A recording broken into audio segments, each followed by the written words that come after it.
Well, it is 5 a.m. and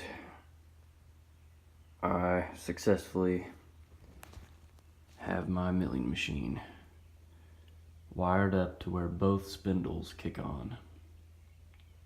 The way I've got it wired is from my cheap Chinese VFD. I've got it wired into the machine, grounded. This ground goes up to the vertical spindle.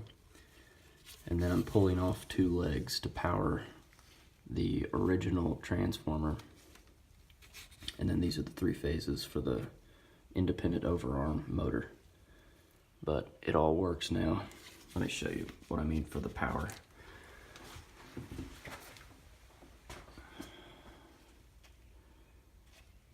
Here's my little transformer, and these two leads, 103 and 104, 220 powering the transformer, spitting out 110 for controls, which runs the left and right relays or switches or whatever, which then powers the little motor that's tucked up in here.